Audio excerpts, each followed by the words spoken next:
Bonjour à tous et bienvenue sur tabsoracoustique.com pour un nouveau cours de guitare en vidéo. Et aujourd'hui, on va s'intéresser exclusivement à la guitare électrique, puisque nous allons parler des boutons qui sont dessus, et nous allons voir à quoi ils servent. Donc c'est plutôt pour les débutants, hein, évidemment. Les guitaristes avancés, généralement, savent à quoi ça sert. Et puis il n'y a pas énormément de choses à dire sur le sujet, mais c'est toujours quelque chose d'utile à connaître pour bien pouvoir exploiter sa guitare et pouvoir tirer les sons qu'on veut de notre beau bout de bois. Avant de se lancer dans les détails de qu'est-ce que c'est que ces boutons, à quoi ça sert, etc., comment ils s'appellent, j'ai 3 petits conseils à vous donner. Si vous ne devez retenir qu'une chose, retenez ces 3 petits conseils. Le premier, lorsque vous allez toucher les boutons, vous verrez que ça a une influence sur le son qui sort de votre guitare. Au même titre que si vous tournez les boutons de votre ampli, ça a une influence sur le son, ça le change. Du coup, lorsque vous voulez faire un réglage sur votre ampli, c'est toujours un peu délicat de savoir par quoi est-ce qu'on commence. Et le truc à comprendre, c'est que sur votre guitare, il y a le sélecteur de micro, qu'on verra après en détail, ça pour l'instant on n'en parle pas, mais les autres boutons, leur position par défaut, leur position neutre, c'est tout à fond. Vous mettez tout à 10 sur 10, c'est là que vous aurez le son le plus fidèle qui sort directement de vos micros sans aucun changement.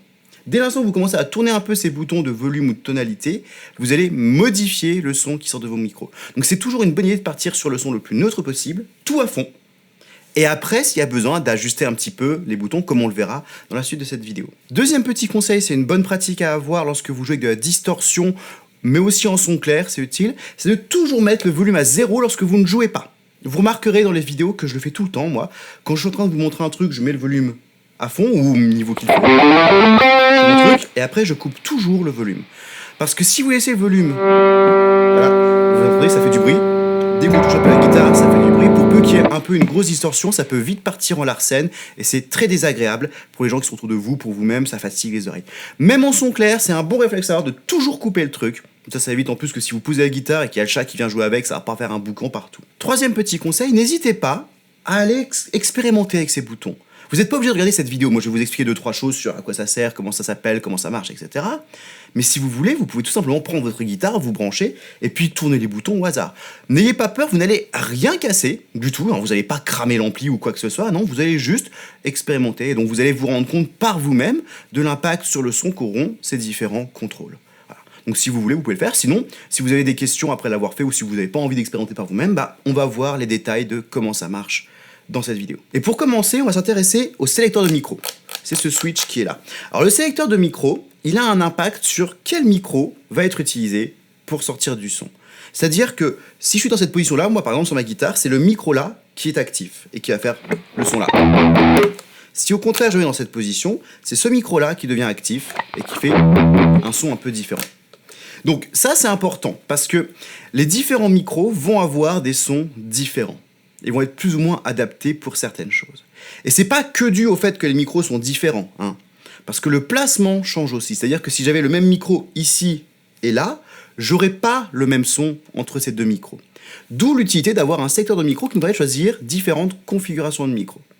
Donc là, suivant votre guitare, vous n'avez pas forcément exactement la même chose que moi. Certaines guitares n'ont que 2 micros, d'autres guitares n'ont qu'un seul micro, auquel cas vous n'avez pas de sélecteur, vous n'avez pas le choix. Vous avez un micro, point barre, vous faites avec et puis vous vous démerdez. Moi, en l'occurrence, j'ai le truc le plus classique sur une Strat, c'est-à-dire c'est un sélecteur 5 positions qui permet d'avoir différentes configurations de micros. Alors, là, il faut connaître un peu sa guitare pour savoir à quel micro correspondent quelles positions.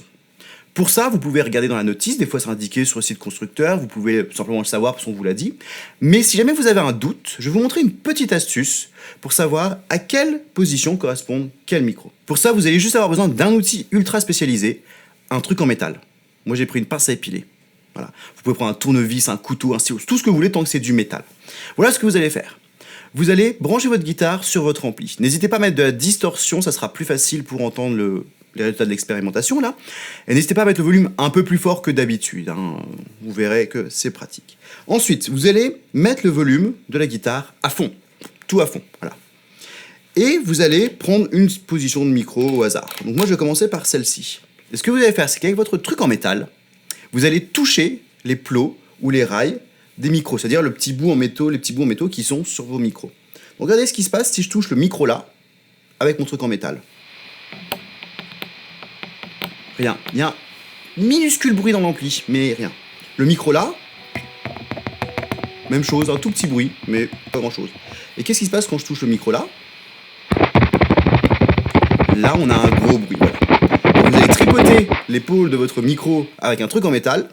C'est sale, mais ça donne du bruit lorsque ce micro est activé. Donc si je change la position de micro, je me rends compte que ce micro-là est plus activé. Celui-là, par contre, il est très activé. J'active à mort, complètement activé, suractivé le truc. Donc voilà, ça c'est la petite astuce. Si vous n'êtes pas super sûr de quel micro correspond à quelle position, vous les tripotez qu'un truc en métal. C'est ça qui les amuse. Alors, une fois qu'on sait à quelle position correspond quel micro, la question c'est mais quel micro choisir, quelle position choisir. Alors là, il n'y a pas vraiment de règle fixe, d'autant que chaque guitare a des micros différents et donc chaque configuration est différente et donc chaque configuration va sonner différent. Mais il y a quelques tendances que je vous conseille de respecter au début. Puis après, plus tard, si vous voulez expérimenter avec d'autres solutions, n'hésitez pas. Globalement, les micros qui sont du côté du chevalet, donc moi dans cette position-là, sont très très très appropriés pour toutes les rythmiques saturées et les solos saturés aussi. Ça sonne très bien. Si je le faisais sur le micro là, par contre, c'est pas dégueulasse, mais c'est pas aussi précis, pas aussi tranchant, pas aussi... Voilà. À l'inverse, pour le micro là, si je me mets sur un son clair, c'est beau.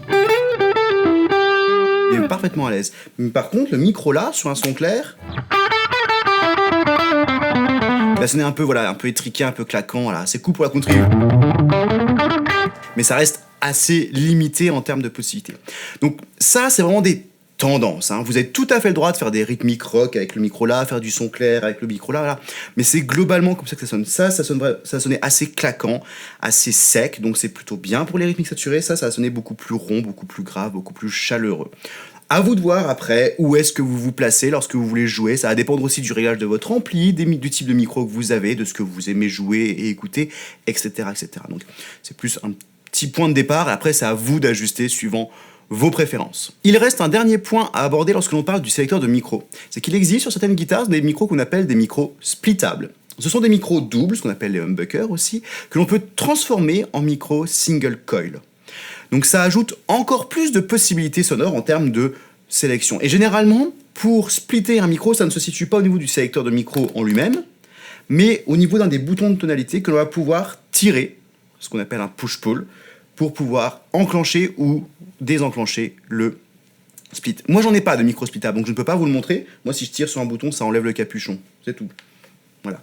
Mais si vous en avez sur votre guitare, vous pouvez essayer donc de tirer sur dessus pour écouter la différence sonore encore une fois. C'est comme si vous aviez encore d'autres micros à disposition et donc plus de possibilités sonores. Maintenant qu'on a fait le tour pour le sélecteur de micro, on va pouvoir s'intéresser à l'élément suivant qui est le bouton de volume. Alors ça, c'est pas très compliqué, vous allez me dire. Ça met juste plus fort ou moins fort. Plus fort du tout même là. Mais en fait non, c'est un peu plus compliqué que ça, parce qu'en fait le bouton de volume c'est pas vraiment un bouton de volume.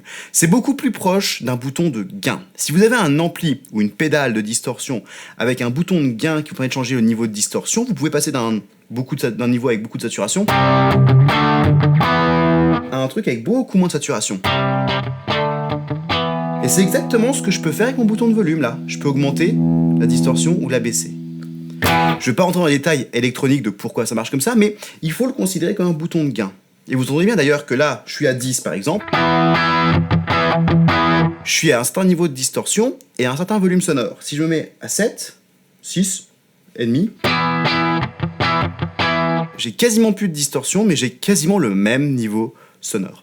Donc si vous voulez régler le volume, c'est-à-dire la force à laquelle, la puissance du son qui sort de votre ampli, c'est sur l'ampli qu'il faudra changer le bouton de volume. Le bouton de volume de votre guitare ne sert pas à ça, il sert à régler le gain. C'est pour ça qu'on veut se mettre au début à 10, à fond, et régler après le volume, le gain, tout reste sur l'ampli, de façon à avoir le son que vous voulez. Parce que dès l'instant que vous baissez le bouton de volume, vous allez en fait baisser le gain de votre guitare et vous allez enlever un peu des bouts de votre son. Donc c'est pas tip top. Ça peut être pratique dans certaines situations si vous voulez passer d'un passage un peu rythmique, comme ça, assez clair, à un solo.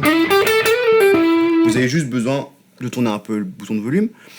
Mais globalement, c'est comme ça qu'on va s'en servir. Tout à fond, et de temps en temps, on le baissera pour enlever un peu de gain, s'il y a besoin. Maintenant qu'on a fait le tour des boutons de volume, on va pouvoir s'attaquer maintenant aux boutons de tonalité, qu'on appelle aussi souvent tone, qui sont les autres types de potentiomètres que nous avons sur notre guitare. Alors ils sont un peu plus délicats à expliquer.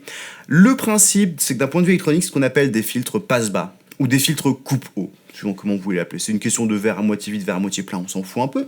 Mais le principe, en gros, c'est que ça va enlever les fréquences aiguës. Et si ça ne vous parle pas, je vais vous le faire écouter tout de suite. Je me suis remis sur un son clair, je trouve que c'est un peu plus pratique pour l'entendre. Donc là, je suis sur un micro, celui-ci. J'ai le volume à fond. Et ça, c'est le son tel qu'il sort du micro. Voilà, c'est le son du micro. Voilà ce qui se passe quand je mets le bouton de tonalité de ce micro à 0. J'ai plus de fréquence aiguë. Là, j'en ai. Là, j'en ai plus. Évidemment, je suis pas obligé de faire à fond et 0 à chaque fois. Je peux mettre au milieu.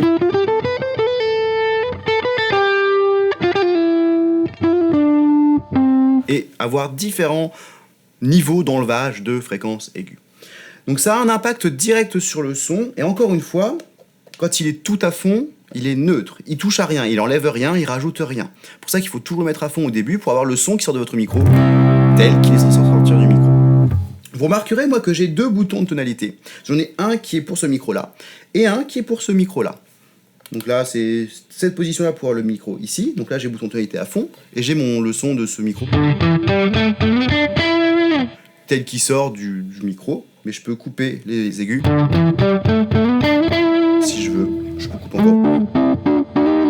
Pour avoir des trucs un petit peu plus jazzy comme ça, voilà. Donc, vous n'aurez pas forcément exactement les mêmes potentiomètres que sur ma guitare. Hein. Ça se trouve, vous aurez deux boutons de volume, c'est assez courant sur les Gibson. Ou alors vous aurez qu'un seul bouton de tonalité qui sera pour tous les micros. Moi, il s'avère que j'en ai un bouton de tonalité pour ce micro-là et un bouton de tonalité pour ce micro-là. Encore une fois, si vous n'êtes pas très sûr, regardez la notice de votre guitare, allez sur le site du fabricant, ou alors expérimentez. Mettez-vous sur une position de micro, jouez un truc, puis tournez un bouton de tonalité. Ah, ça a un impact, donc c'est que c'est celui-là. Si je tourne l'autre, il se passe que dalle. Il se passe rien. Donc c'est que c'est pas celui-là. Comme ça, si vous expérimentez un peu et que vous écoutez le son qui sort de votre ampli, non seulement vous allez apprendre quel bouton correspond à quoi, mais en plus vous allez un peu apprendre à apprivoiser ces sons, à reconnaître ces sons et à savoir que lorsque vous touchez tel bouton, ça aura tel impact sur le son. Et voilà, là on a fait le tour de ce qu'il y avait à dire sur tous les contrôles les plus basiques qu'on a sur une guitare électrique. Il est possible que vous ayez des choses un petit peu plus alambiquées sur la vôtre, parce qu'il existe pas mal d'autres choses dont je n'ai pas parlé, les kill switch et compagnie, mais ça c'est des choses qui sont beaucoup plus évoluées, beaucoup plus avancées. Généralement quand vous avez un truc comme ça sur votre guitare, c'est que vous l'avez voulu, donc vous savez ce que c'est. C'est rarement le genre de truc qu'on installe sans savoir ce que c'est. N'hésitez pas encore une fois à expérimenter avec tout ça, hein, parce que toutes les guitares sont un peu différentes, les boutons de tonalité réagissent différemment, le bouton de volume réagit différemment aussi, les secteurs de micro sont pas dans les mêmes positions, vous n'avez pas les mêmes micros que moi, vous allez avoir des préférences par rapport à ce que vous jouez, il y a plein de facteurs qui rentrent là-dedans, qui font qu'il faut expérimenter, il faut essayer, il faut apprendre à apprivoiser votre guitare. Donc passez un peu de temps à tourner les boutons, à écouter le rendu sur votre ampli, en son clair, en son saturé, en rythmique, en solo, etc. etc.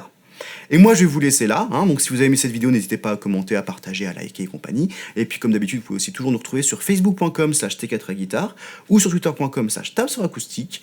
Et puis je vous dis à la prochaine fois pour d'autres cours de guitare.